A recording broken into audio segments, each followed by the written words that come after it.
አውናታው ምንድነው ለትወና ብለው ወስደው ነው ይሄን ነገር ያሰሩ ስለዚህ ሙሉ ነገሩ ትወና ነው የተሰራው እንጂ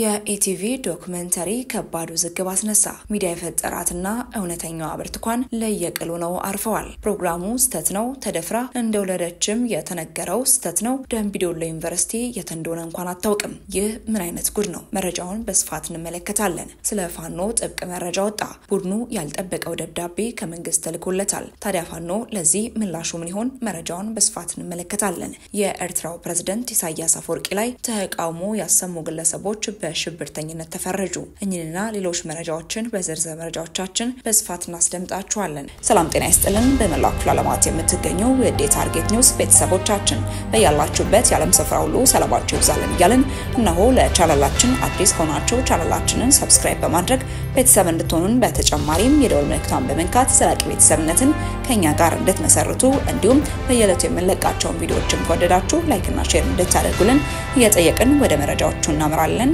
መልካም ቆይታ ወራስ ቀደምንላችሁ መረጃችን ስናምራ ጀርመን የኢሳያስ አፈወርቂን መንግስት ለመገልበጥ አሲሯል ያለችውን የብርጌድ ንሓመዱን ቡድን በአገር ውስጥ አሸባሪነት ፈረጃለች በተለያዩ የውጭ ሀገራት ሁከትና ብጥብጥ አስነስቷል የተባለው የኤርትራው መንግስት ተቃዋሚ ብርጌድ ንሓመዱ በጀርመን ህግ መሰረት በአገር ውስጥ አሸባሪነት መፈረጁን የሀገሪቱ አቃቤ ህግ ጽሕፈት ቤት በመግለጫው ማስታወቁን ተመልክተናል ቢያንስ ላለፉት 3 ዓመታት በጀርመን በሚገኘው የብርጌድ ንሓመዱ ቅርንጫፍ ከፍተኛ የኃላፊነት ቦታ አላቸው የተባሉ 17 ተጠርጣሪዎች መለየታቸውን ጽሕፈት ቤቱ ማትቷል ከ200 በላይ የፌደራልና የክልል ፖሊሶች በሀገሪቱ በሚገኙ 6 ግዛቶች በ19 ንብረቶች ላይ ፍተሻ አድርገዋል ከጀርመን በተጨማሪ በዴንማርክ እንዲሁም በተመሳሳይ ወቅትም ፍተሻ መካሄዱን የጀርመን የዜና ወኪል ዲፒኤ ዘግቧል ሆኖም እስካሁን ድረስ በቁጥጥር ስር የዋለ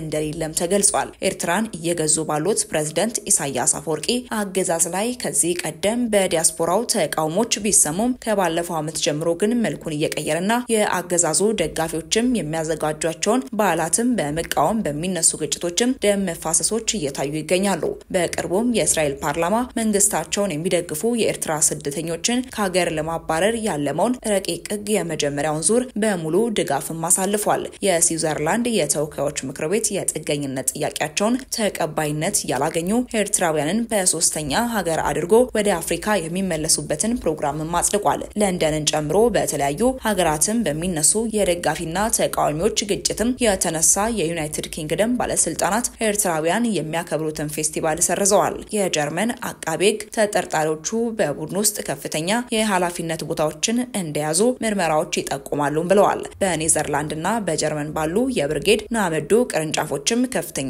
የኃላፊነት ቦታ በመያዝ የተጠረጠረና ባለፈው የካቲት በሄግ በነበሩ ግጭቶችም በግጭቱ ተሳትፏል የተባለ ግለሰብ የሆላንድ ፍርድ ቤት የብዙ ዓመታት እስር እንደተፈረደበት ይኸው የአቃቤ ህግ መግለጫም ይጠቁማል በኤርትራ መንግስት ደጋፊዎች በሄግ ከተማ ውስጥ በተዘጋጀ ስነ ስርዓት ላይ ተቃዋሚ ኤርትራውያን ተገኝተው በአሽከርካሪዎች በሌሎች ንብረቶችና በፖሊስ ላይ ጉዳት መድረሱን ተከትሎ ነው የግጭቱ አስተባባሪ እናም ዋነኛ ተሳታፊዎች ናቸው የተባሉ ግለሰቦች ተይዘው ክስ የተመሰረተባቸው መስከረም 13 ቀን 2017 ዓ.ም ብይን የሰጠው የሀገሪቱ ፍርድ ቤት ዋነኛ የግጭቱ መሪ ነው በተባለው የ48 ዓመቱ ዮሐንስ አብርሃ ላይ የ4 ዓመታትን እስር ሲፈርድበት በሌሎች ላይ ደግሞ በተለያየ መጠን የወራት የእስር ቅጣት ማስተላለፎባቸዋል በተያዘም በስዊድን በአውሮፓውያኑ 2023 በኤርትራ የባህል ፌስቲቫል ላይ በተቀሰቀሰው ሁከትና ብጥብጥ የተጠረጠሩ 6 ሰዎች በፍርድ ቤት ከ5 እስከ 6 ወራት እስር እንደተፈረደባቸው የስዊድን የዜና ወኪል ቲቲ ዘግቧል በወቅቱ በመቶዎች የሚቆጠሩ የመንግስት ተቃዋሚዎች ፌስቲቫሉን ጥሰው መግባታቸውንና በዚህም ከ50 በላይ ሰዎች መቁሰላቸውንና ወደ 140 የሚጠጉ መታሰራቸውም ተዘግቧል ከኤርትራ የትጥቅ ትግል ጀምሮ በውጭ ሀገራት ጠንካራ የማህበረሰቦች አደረጃጀትን መፍጠር የቻለው የኤርትራ መንግስት በሰኔ መጨረሻ የሚከበረውን የሰማዕታትና የግንቦት የነጻነት በዓሎችን በኤምባሲውና በደጋፊዎቹ አማካኝነት ሲያከብርም ቆይቷል ነገር ግን ባለፉት 2 ዓመታት አገዛዙን የሚቃወሙና የኤርትራ መንግስት እነዚህን ክብረ በዓላትን ለፕሮፓጋንዳና ገንዘብ ለመሰብሰብ ይጠቀምበት ይጠቀምበታል የሚሉ ብርጌድ ንሓመዱ የሚባል ቡድን ድንኳኖችን ማቃጠል ጨምሮ ሌሎች መንገዶችንም በመጠቀም እየተቃወሙ ይገኛሉ። በአገሪቱ የረቀቀው ህገ መንግስት ተግባራዊ እንዲደረግ ምርጫ እንዲካሄድ የፖለቲካው ምህዳር እንዲሰፋ በፖለቲካ ልዩነት ምክንያት የታሰሩ እንዲፈቱና ለብዙ ወጣቶችም ፍልሰት ምክንያት እንደሆነ የሚነገርለት ገደብ የለሽ ወታደራዊ አገልግሎት እንዲቆምና መሰል ጥሪዎችም ተደጋግመው ተሰምተዋል። ወደ ቀጣይ መረጃችን ስናመራ የፋኖ ኃይሎች በሚፈልጓቸው የአውሮፓ ሀገሮችና አደራዳሪዎች አማካኝነት ድርድር እንዲደረግ መንግስት ፈቃደኛ ነው ተባለ። በአማራ ክልል የሚንቀሳቀሱት የፋኖ ኃይሎች በሚፈልጓቸው የአውሮፓ ሀገሮችና አደራዳሪዎች አማካኝነት ድርድሮችን እንዲያደርጉ መንግስት ፈቃደኛ መሆኑን የአማራ ክልል የሰላም ምክር ቤት አስታወቀ። የምክር ቤቱ ሰብሳቢ የሆኑት አቶ ያየይራድ በለጠ ምክር ቤቱ 2 ዓመቱን ሊደፍን የተቃረበውን የአማራ ክልል ጦርነት በሰላማዊ መንገድ ለመፍታት ሁለቱም አካላት ወደ ድርድርና ውይይት እንዲመጡ ጥረት በማድረግ ላይ መሆኑንም ለመረጃ ምንጫችን ገልጸዋል። በዚህም በሁለቱም አካላት በኩል ለውይይትና ለድርድር ፈቃደኝነት መታየቱን ገልጸው የፌዴራል መንግስት በየጊዜው ለሰላምና ለድርድር ምቹ ሁኔታ እንዲፈጠር ዝግጅቱን በተደጋጋሚ ገልጿል። በፋኖ ወገኖቻችን በኩልም በመናደርገው ግንኙነት ድርድርና ውይይት እንደማይጠሉ ነግረውናልም ብለዋል። አንደኛው ሌላኛውን ያለማመን አዝማሚያ ለውይይት የሚደረገውን ጥረት አስቸጋሪ እንዳደረገው ጠቅሰው አለመተማመኑን ለማስወገድ የፋኖ ኃይሎች በሚፈልጓቸው የአውሮፓ ሀገሮችና አደራዳሪዎችም አማካኝነት ድርድሮች እንዲደረጉ መንግስት ፈቃደኝነቱን ማሳየቱንም ጠቁመዋል። ይህንን አስመልክቶ ከአብዛኛዎቹ የፋኖ ኃይሎች ጋር ውይይቶችን እንዳደረጉ የገለጹት ያየይራድ ከፋኖ አመራሮች ምላሽ በመጠበቅ ላይ መሆናቸውን አመላክተዋል። የአማራ ክልል የሰላም ምክር ቤት በክልሉ በሚንቀሳቀሱት የፋኖ ኃይሎችና በመንግስት መካከል እየተካሄደ የሚገኘውን ጦርነት በውይይትና በድርድር ለመቋጨት የአመቻችነት ሚናውን እንዲወጣ ሰኔ 18 ቀን 2016 ዓ.ም መመስረቱ የሚታወስ ነው።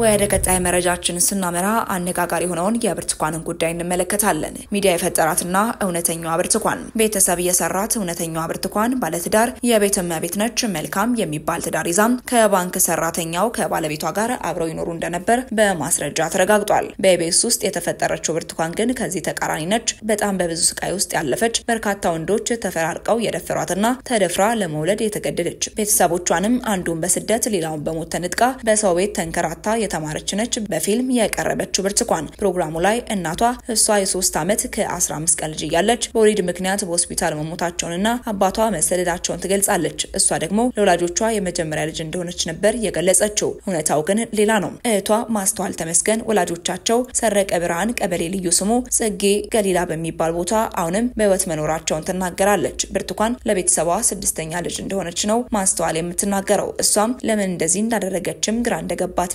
ፊልሙን ተደውሎ ተነግሯትም ከሌላ ህዝብ ጋርም እንዳየችው በዚህም ግራ ገብቷት አይታም ለመጨረስ እንኳን እንደተቸገረች ትገልጻለች። ባለቤቷ አቶ ስማቸው ሹመት በበኩሉም አባቷ አቶ ተመስገን ከበደ እናቷ ወይዘሮ ምንትዋብ ታመነ እንደሚባሉ ገልጾ የሱም የሷን ቤተሰብ በህይወት እንዳሉ ይናገራል። የሷን ቤተሰቦች ምስራቅ ጎጃም ሰረቀ ብርሃን ቀበሌ 1 አካባቢ እንደሚኖሩ የሚገልጸው ስማቸው እሷ ከ8ኛ እስከ 12ኛ ክፍል ሙጣ እንደተማረችም ያወሳል። ከኢቢኤስ ፕሮግራም በኋላ እሷ ራሱ በሰጠችው ምስክርነት ደግሞ እናቷና አባቷ በስርዓት አሳድገው ለቁም ነገር እንዳበቋትና በህይወት እንዳሉ መሞታቸው የተገለጸውም ለትወና እንደሆነም ተናግራለች። ሁሉም ቤተሰቦቿ በሰላም እየኖሩ እንደሆነና እሷም ባለትዳር ሆነች እናም የልጅ እናት መሆኗንም ትገልጻለች። የወለደችው ልጅም በህጋዊ ትዳር የወለደችው እንጂ በእገታና በመደፈር የተወለደ እንዳልሆነም ገልጻ ከዚህ ፕሮግራም ውስጥ እውነቱ የልብ ችግር እንዳለባት መነገሩ ብቻ ነው ትላለች። በኢቢኤስ ቴሌቪዥን ላይ በተላለፈው ፊልምም 12ኛ ክፍልን እንዳጠናቀቀችም ጥሩ ውጤት በማምጣት ሀረማያ ዩኒቨርሲቲ እንደደረሳት በላይነሽ የምትባል ልጅ መኪና ላይ አግኝታ የት እንደምትሄድ ስትጠይቃትም ደምቢዶሎ ዩኒቨርሲቲ ደርሷትም ወደዚያ እየሄደች እንደሆነ ነግራት እሷም ወደዚያ እንደቀየረችና ፋርማሲ እንደተማረች ተናግራለች። ባለቤቷ ደግሞ 12ኛ ክፍል እንዳጠናቀቀች ሀረማያ ዩኒቨርሲቲ ቢደርሳትም ከርቀቱ አንጻርም ወደዚያ እንዳትሄድ ተደርጎ ሐዋሳ ዘመዶቿ ጋር እንድትማር መሄዷንም ይገልጻል። እዚያም አካውንቲንግ መማሯን አክሎም ገልጿል። የስማቸው ዘመድ የሆነችው ፍቅራየው ደባስ እናም እህቷ ማስተዋልም የተማረ የተማረችው ደምቢዶሎ ዩኒቨርሲቲ ሳይሆን ሐዋሳ ዩኒቨርሲቲ በእሁድና ቅዳሜ አካውንቲንግ መማሯን ምስክርነታቸውን ሰጥተዋል። እሷ ከፕሮግራሙ በኋላ በሰጠችው ቃልም በ2012 ዓ.ም 12ኛ ክፍል መፈተኗን የገለጸችበት እውነት በፕሮግራሙ ላይ ደምቢዶሎ ዩኒቨርሲቲ ነበረች ከተባለበት ጊዜ በ1 ዓመት የዘገየ ነው። ፕሮግራሙ ላይ ተደፈረች ተብሎ የተገለጸው ጊዜ 5 እና 6 ዓመት እንደሚሆነው የሚገልጸው ባለቤቷም ልጃቸው 2 ዓመት እንደሆነና ታሪኩ በራሱ የጊዜ ቀመር እንኳን የማይስማማ እንደሆነም የገለጸው ፊልሙ መች እንደተሰራ ግራ እንደገባው የተናገረው ስማቸው አብረው ሲኖሩ ምንም አይነት ጠባሳ እንዳላየባት ይገልጻል። ባንክ እንደሚሰራና ምንም አይነት ወደዚህ የሚያመራ ችግር እንደሌለም ተናግሯል። እህቷ ማስተዋልና ጎረቤቶቿም ተቸግራ ነው እንዳይባል ምንም አይነት ለዚህ የሚያደርስ ነገር እንደሌለ ይናገራሉ። በተለይ እህቷ ከአቅም በላይ ቢቸግራቸውም እንኳን የሚረዷቸው አጎቶችም እንዳሏቸው አጽንኦት ሰጥታም ተናገራለች። ትዳር የመሰረቱት ህዳር 2014 ዓ.ም እንደሆነ የሚናገረው ስማቸው ቤተሰብ ጋር ሄደው በስርዓት እንደተዳሩና ለዚህም ሁሉ ማስረጃ እንዳላቸው ይገልጻል። እሷም ስማቸው የመጀመሪያ ባለቤቷ መሆኑን ትገልጻለች። የታሪክ በርካታ አወዛጋቢ ክስተቶችን እያስደመጠን አሁንም ቀጥሏል። ወደ ተመልካቾቻችን አብራችሁን ስለነበራችሁ እጅግ አድርገን እናመሰግናለን። በቀጣይ እስክንገናኝ ድረስ ቸር ቆዩልን።